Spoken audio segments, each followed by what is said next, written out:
मेरी जो ताकत है, वो मोदी नहीं है। 140 करोड़ देशवासी, हजारों साल की महान संस्कृति परंपरा, वो ही मेरा सामर्थ्य है। इसलिए मैं जहाँ भी जाता हूँ, तो मोदी नहीं जाता है। हजारों साल की वेद से विवेकानंद तक की महान परंपरा को 140 करोड़ लोग उनके सपनों को लेकर के, उनको आकांक्षाओं को लेकर के मैं निकलता हूँ। और इसलिए मैं कि दुनिया के किसी नेता को हाथ मिलाता हूँ ना, तो मोदी हाथ नहीं मिलाता है।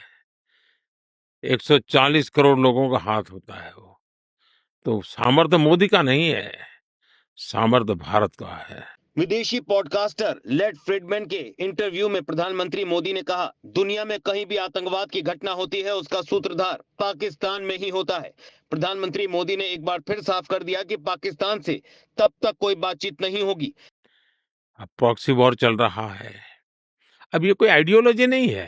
आइडियोलॉजी ऐसी थोड़ी होती है, लोगों को मारो काटो, टेररिस्टों को एक्सपोर्ट करने का काम चल रहा है। और सिर्फ हमारे साथ ही नहीं, अब दुनिया में कहीं पर भी टेररिस्ट की घटना घटती है, तो कहीं न कहीं सूत्र पाकिस्तान जाकर के अटकते हैं। अब देखिए 9/11 इतनी बड़ी घटना घटी अमेरिका में। उसका मेन जो सूत्रधार था ओसामा बिन लादेन, वो आखिर में कहाँ से मिला? पाकिस्तान में ही शरण लेके बैठा था। तो दुनिया पहचान गई है कि ये प्रकार से आतंकवादी प्रवृत्ति, आतंकवादी मानसिकता, और वो सिर्फ भारत ही नहीं, दुनिया भर के लिए परेशानी का केंद्र बन चुका है। और हम लगातार उनको कहते रहे हैं कि इस रास्ते से किसका भला होगा? आप आतंकवाद के रास्ते को छोड़ दीजिए। ये स्टेट स्पॉन्सर्ड टेररिज्म जो है, वो बंद होना चाहिए। नॉन स्टेट एक्टरों के हाथ में सब छोड़ दिया है, क्या होगा फायदा? और इसकी शांति के प्रयासों के लिए मैं खुद लाहौर चला गया था। मेरे प्रधानमंत्री बनने के बाद मैंने मेरे शपथ समारोह में पाकिस्तान को स्पेशली इनवाइट किया था, ताकि एक शुभ शुरुआत हो।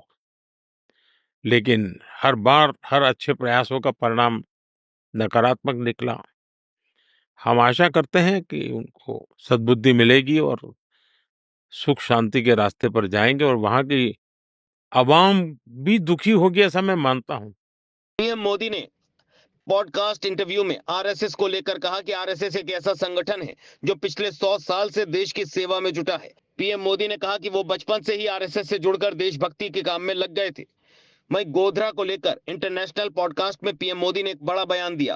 पीएम मोदी ने 2002 के गोधरा दंगों का जिक्र करते हुए कहा कि कोर्ट ने पूरी घटना का विश्लेषण करके दोषियों को सजा दी। उन्होंने कहा कि मानवता को हिला देने वाली इस घटना को सबने सोचने पर मजबूर कर दिया था। बोले 2002 के पहले गुजरात में हुए 250 से ज्यादा दंगे, तब की सरकार ने झूठे मामलों में हमें सजा दिलाने की पूरी कोशिश की।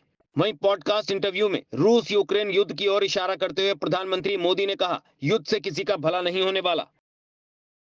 मेरा रशिया के साथ भी घनिष्ठ संबंध है, यूक्रेन के साथ भी घनिष्ठ संबंध है।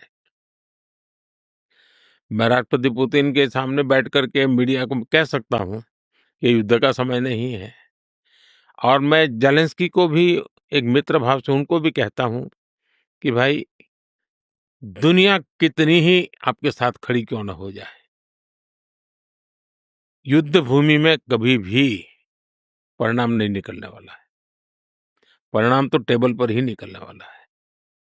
और टेबल पे परिणाम तब निकलेगा जब उस टेबल पर यूक्रेन और रशिया दोनों मौजूद होंगे। पूरी दुनिया यूक्रेन के साथ बैठ करके कितनी माथापच्ची कर ले, उसे परिणाम नहीं आता है। दोनों पक्षों का होना जरूरी है।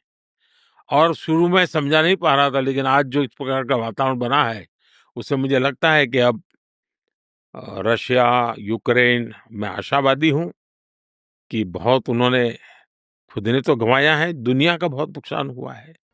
राजसत्ता टीवी पर आपको मिलती है देश दुनिया से जुड़ी एक से बढ़कर एक खबरें। आप भी जुड़िए, हमारे चैनल को सब्सक्राइब करिए और बेल आइकॉन दबाना मत भूलिएगा